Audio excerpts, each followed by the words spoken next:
the next burner that we have here is the burner of family. Now, the family burner is the God-designed stewardship of your spouse and children. Loving them, protecting them, instructing them, discipline, hospitality, and having some sort of spirituality in your home. I know men that work so much that they have no time for their children, and they just basically abandon their wife to deal with those little devils across the household. And I know some mothers that they just let their children free range, and they do not spend time with their children, and that's very problematic. I want to tell you that that the Scriptures make the home a primary area of obedience, and husbands and wives are to reflect Christ in the church. In Ephesians 5:22 through 33, parents are commanded to raise their children in the nurture and admonition of the Lord. That's Ephesians 6:4. And there should be really a man whose family is out of order biblically is not qualified to lead the local church. We find that there in 1 Timothy chapter 3, verse 4 and 5, that if a man take care not of his own household, how shall he lead the house of God? And so if a man does not have this burner going, then I don't know how he can say that he's doing God's will for his life. And so there we go. I would say this, that the family is not just a societal construct or a social construct. I would say that the home is a God-ordained institution, and that's what we need to understand. Now listen, providing financially for your family while spiritually and relationally neglecting your family is sin.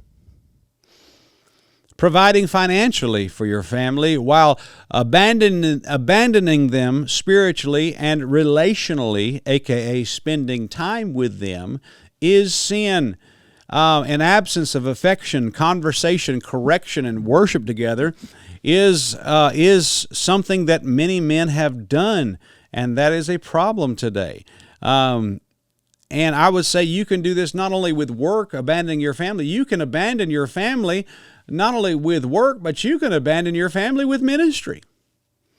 And so we find here that there must be a balance and that all these burners must be going at the same time. So there's a neglect of the family, but I would say also there's an idolatry of the family too. Now, listen to me for a moment. The Duggars are in the news again this week. It turns out that they had another son who was molesting children. And those boys, I worry about those boys. I wonder, I have so many questions. I mean, these people got on what was it? Was it A&E or whatever channel they were on all those years. And they pranced around like the perfect family and just little smiley faces. And they were just so beautiful. And it turns out they're creeps, man. Stephen King can't write a scarier story than some of this stuff going on right there. But the Duggars, people don't realize it, but the Duggars really were not members of a local church for a long time. They had church at home. So what they did was they turned down, they turned down the ministry. I would even say, maybe we could say ministry is the local church. We could maybe even word it that way. They turned down a few burners on a few things, so they could turn up the burner of the family. And I want to tell you this, that making your children the ultimate center of your universe is sin. Making an idol of your children to where you don't walk with God, you don't do ministry, you give your children whatever they want, and like I knew a guy years ago, he confessed this to me. He told me, he said, when my kids were little, he said, we didn't go to church because I thought it would be more important to have family time on Sunday than it would be to go to church as a family.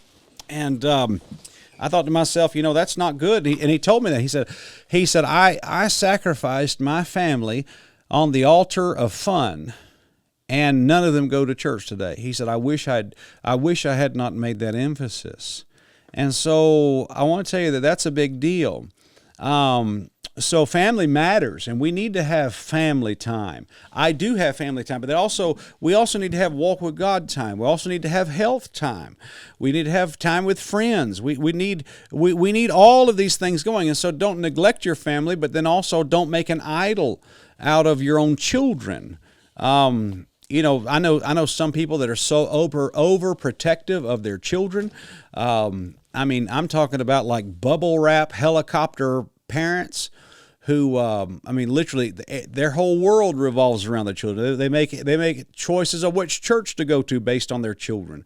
They make choices on what they do in ministry based on their children. And I want to tell you that there's a problem with that. I don't think many people do that today, but I think some people do.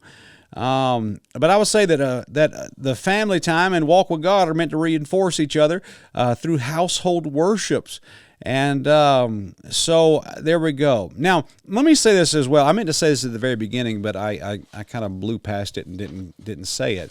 But I want to tell you that we are called to steward all of these little aspects right here. We're called to steward them all together. But I want to tell you this as well. God-given responsibilities never conflict. God-given responsibilities never fight and argue and conflict with each other. They all agree with each other. Like, they don't do this right here. They do this right here. Kind of like the Bible. The Bible, there are no contradictions in the Bible. The Bible doesn't do this, the Bible does that. And I would say this as well. God-given responsibilities do not conflict with each other. They complement each other if you do them the right way. That's what everybody needs to understand, okay?